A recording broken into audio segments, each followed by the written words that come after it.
You know that car that keeps weaving recklessly in and out of traffic?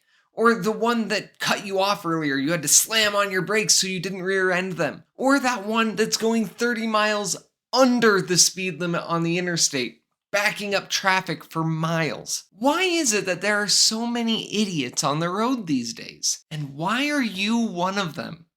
There are two answers to that question. The first is based in one of my favorite cognitive biases, which is definitely a thing that everybody has, called the fundamental attribution error. The fundamental attribution error is the natural human tendency to judge ourselves, or those that we're very close to, by our intentions, and judge other people by their outcomes. And driving is a great example of it. You've probably cut someone off before, or driven really fast or aggressively. But why?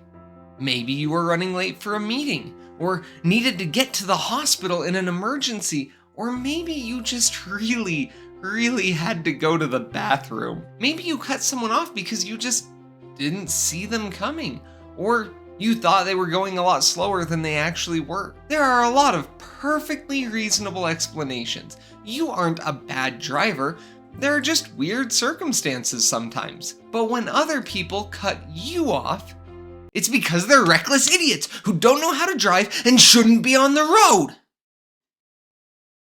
And that's the fundamental attribution error. It happens everywhere, but it's especially prevalent in cars because we don't have any way to communicate intention to each other. If I bump into you while I'm walking, I can say, "Oh, sorry," and my tone, my body language will communicate to you that that was just a weird accident. But we don't have any of that in cars. All we have is a honk, an occasional middle finger, and that weird half shrug while we mouth out the window going, "Sorry."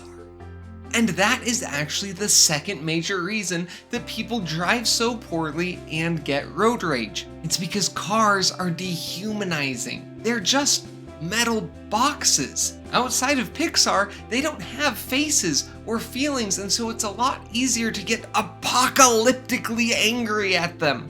The internet actually has the same effect. Anonymity, combined with not seeing an actual human person's face, makes it a lot easier, both in cars and online, to say things and do things that we would never say or do in person. On the road, you can see this even in how people talk about other drivers. Often, they simply refer to them as the car. Someone might say, "We're gonna be late because we're stuck behind this stupid minivan." They don't say, "We're gonna be late because we're stuck behind a minivan driven by a 16-year-old who's still learning how to drive and isn't totally comfortable going at maximum speed," partially because it's a mouthful. Rarely do we humanize the people in cars by referring to them as people. This combines with the fundamental attribution error in a horrible way. We can't communicate effectively, we assume the worst about each other, and we don't even see each other as human. No wonder some estimates indicate that 80% of people experience some degree of road rage. So what do we do about it? For me, I just try to force myself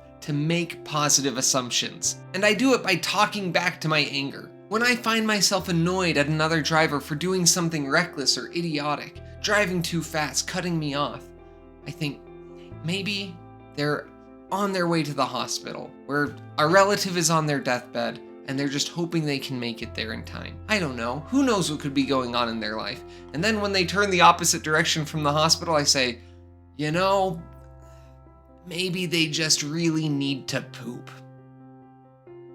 It doesn't affect them at all. They have no clue what I'm thinking, but it makes it easier for me to forgive them. It doesn't let the anger take control of me as much, and it has made my world personally a much better place.